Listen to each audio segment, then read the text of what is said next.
Good morning.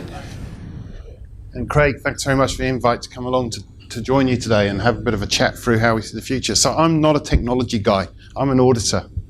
So how I look at it, and my academic background is as an industrial economist, so I like to look at things from the big picture and come down. And really what I'm going to try to give you today is a bit of a journey through how we see the primary sector evolving and how technology may interact with that. Now, just many of you will be aware of this, but the stats are amazing. 12 years ago, there was around about $100 million US spent on what we'd call agri-technology, ag tech in its widest sense. So digital agriculture, innovation around biotechnology, a whole range of things. 2 years ago, that number exceeded $4 billion US. Last year, it was slightly down. This year, it looks like it's going to be back up again.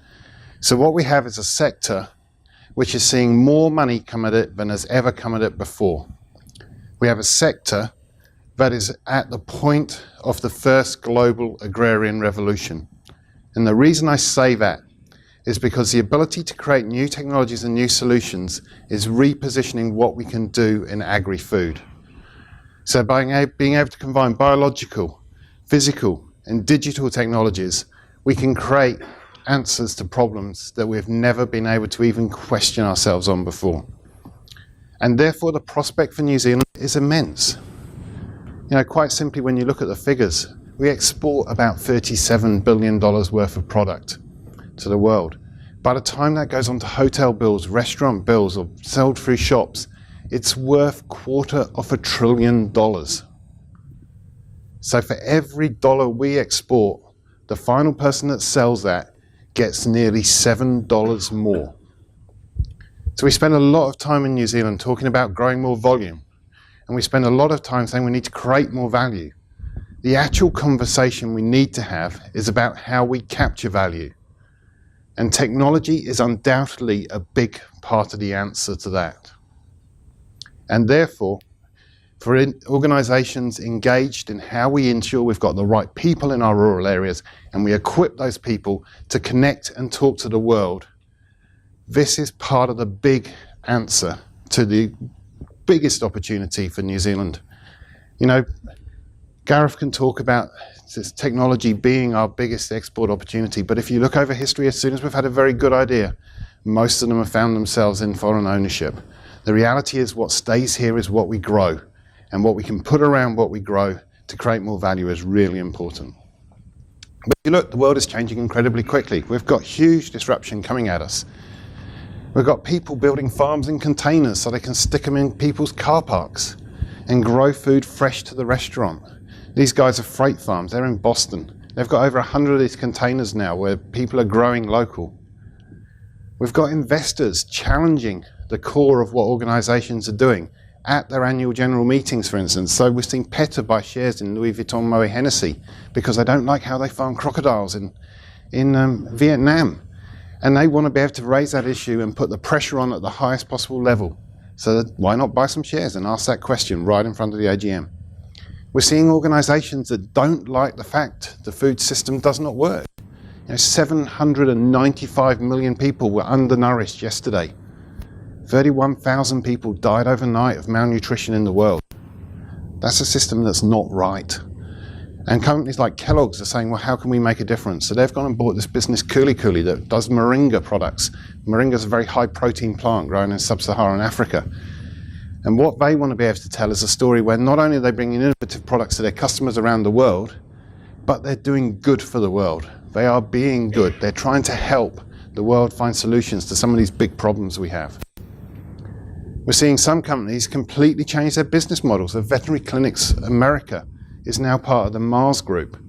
In fact, if you look at Mars's revenues now, on an annualized basis, they get more money from animal health than Skittles and Mars bars and Snickers and their traditional confectionery products. The reason they're doing that is consumers are changing what they expect. And as somebody said to me once, trying to sell sugar these days is like trying to sell heroin. So we need to do something different. Then we've got big technology opportunities. You know, we've seen Alibaba and Fonterra recently announce a joint venture to look at how they bring blockchain together and create a solution that goes from the input supplier through to the end consumer and provides the consumer the integrity around those opportunities. And then we've got the US. And God knows what's happening in the US. In fact, I don't think the president knows what's happening in the US.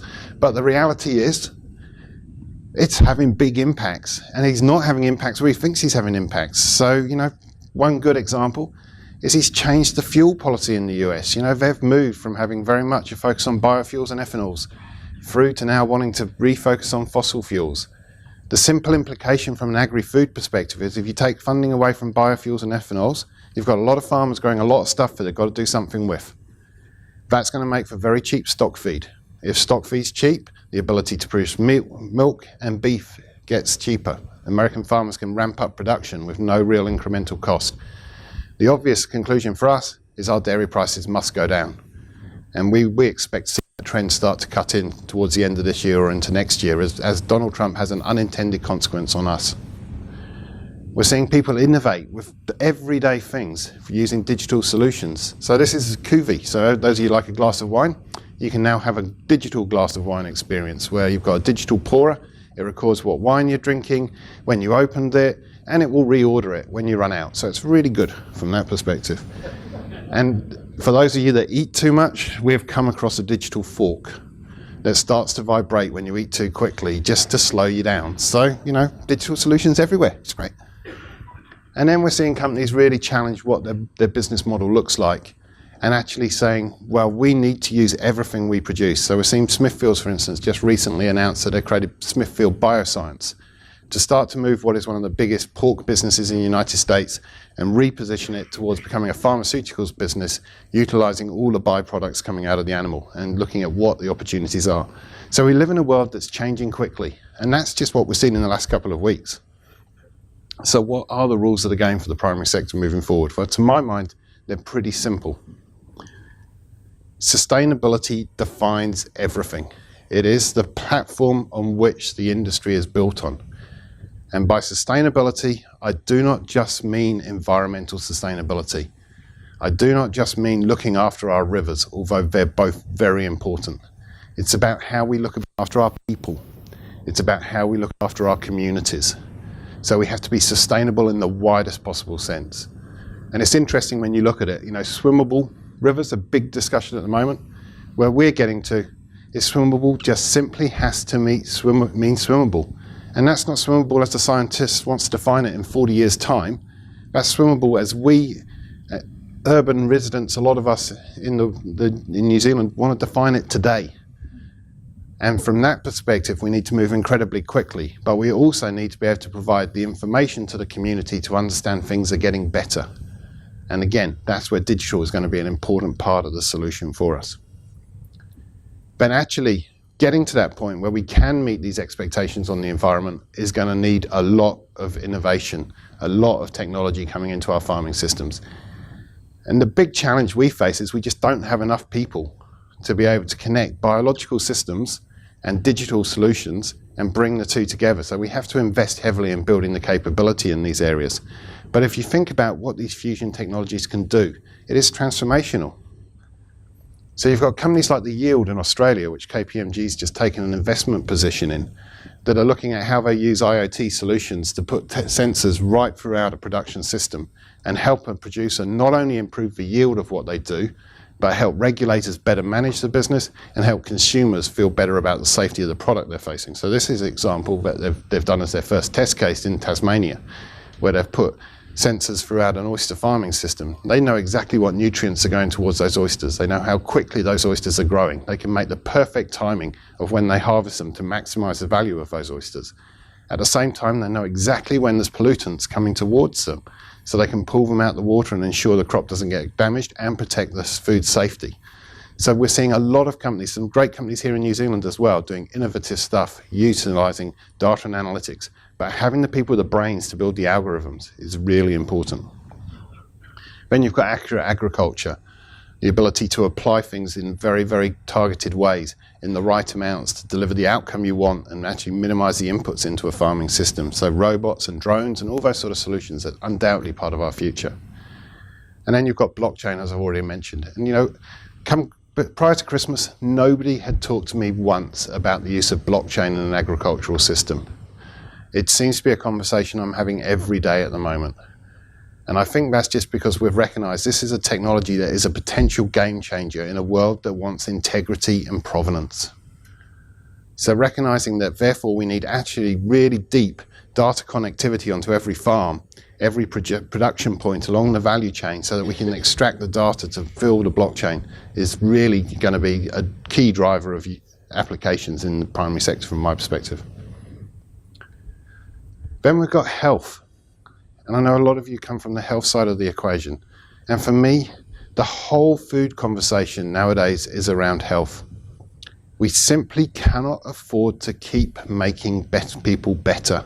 The curative healthcare system that we've built in the developed world is just unaffordable. Therefore, we need to pivot, and we can see that pivot already starting to happen in emerging markets towards a preventative system that's built around stopping people getting sick in the first place. And if you think about what stops people getting sick, a big impact on that is what they put into their bodies, the lifestyles they live, how they eat, how they drink. And from our perspective, we therefore expect to see a real refocusing of the government onto programs that are about preventing illness and keeping people better and healthy rather than trying to fix them when they're sick. There's obviously a big infrastructure built around keeping people and treating people when they are sick. So this is not going to be an overnight solution. But we do see this starting to occur around the world. And it means for the food sector, you can expect to see more sugar taxes. You can expect to see fat taxes. You can expect to see sodium taxes. You can expect to see everything we're seeing around alcohol and tobacco being applied to foods that are viewed as being socially unacceptable. But what that does is it creates opportunities for us to innovate.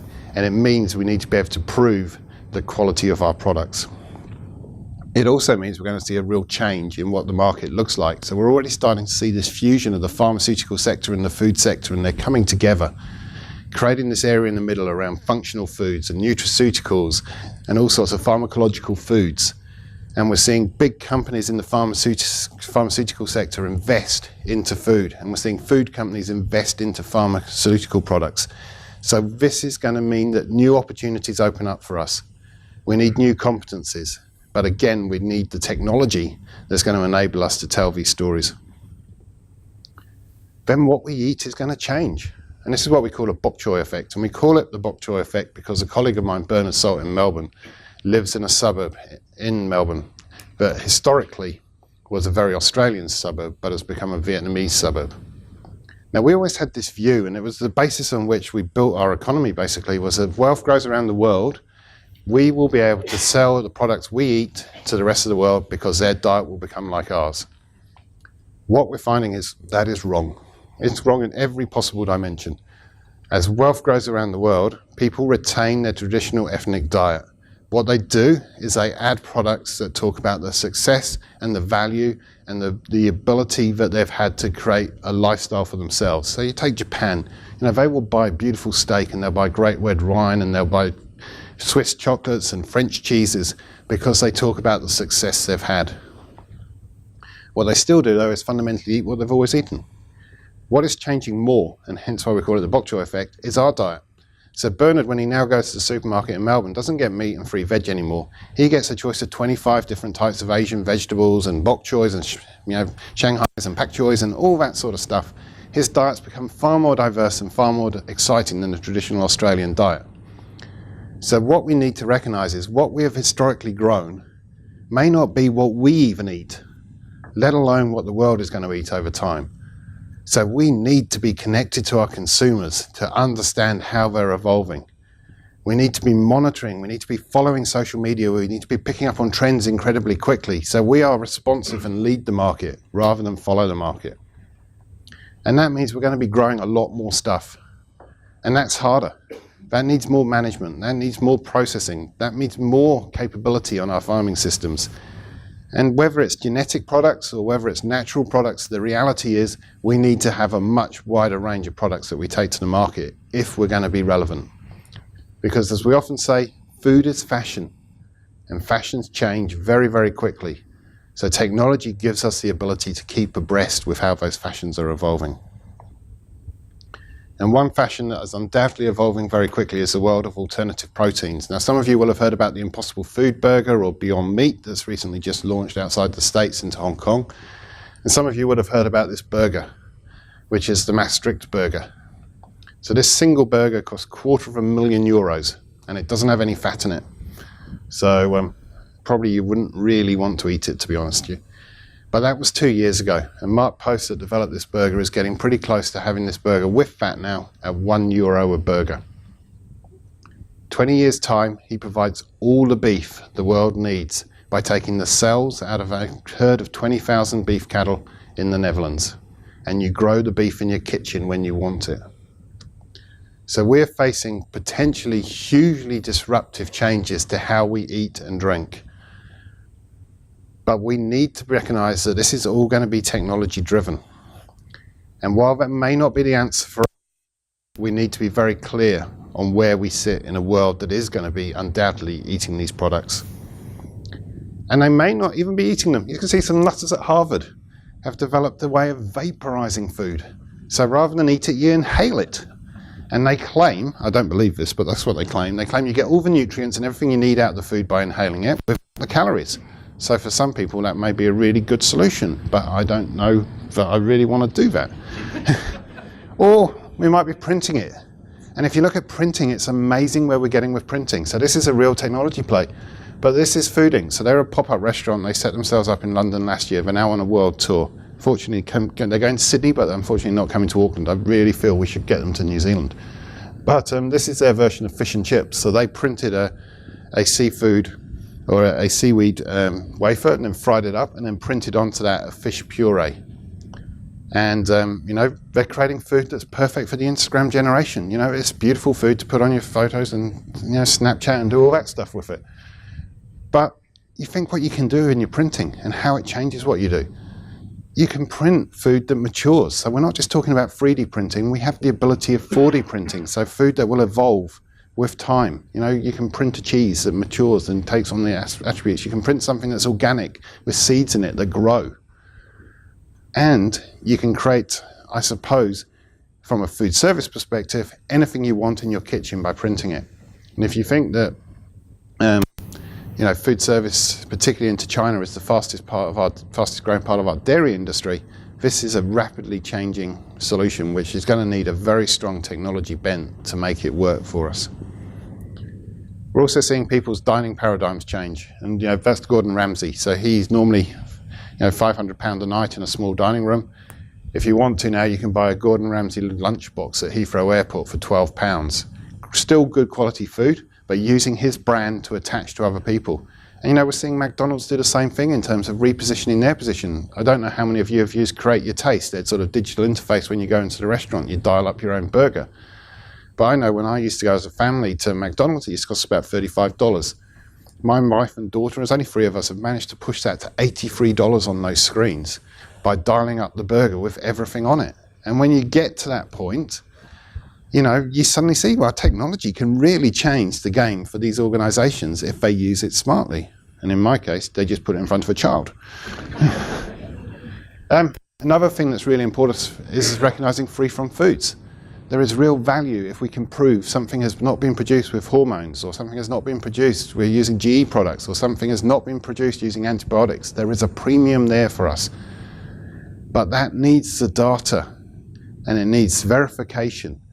And therefore, again, it needs a platform that people can use across the rural community to ensure that data is collected real time and presented to consumers. Quick point on food waste. It's unacceptable. We waste 40% of the food we grow, and yet we have 795 million people underfed. We are starting to see regulation. In fact, just last week, the European Union have voted now to introduce rules across the remaining countries in the European Union to ban food waste or to actively reduce food waste.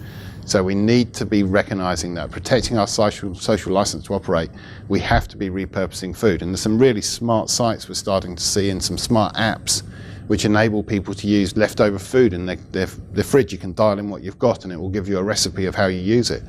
Or how can you share that with somebody else, and creating food sharing sites. So lots of opportunities in that space.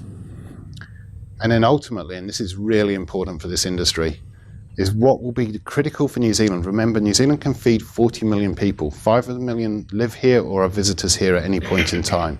Therefore, exporting food for 35 million people. We're not trying to feed anybody. We're trying to feed a small part of a diet of high-value premium consumers. And they want to know who's growing their food. They are the people that go to the farmer's market. But we can use technology to create New Zealand's farmer's market online to sell to anybody. And if you think about it, how do we do that? Virtual reality is a great new toy, but it is also the chance for us to put any consumer anywhere in the world in the center of somebody's farm and take them for a journey round and see what we do, understand our ethics, understand our morals, understand how we farm. Then we can talk to them using social media or Skype. Then we can sell to them through the e-commerce platforms, like Alibaba or Amazon or whichever one we choose to use. So technology does provide us the opportunity to become the world's artisan food provider.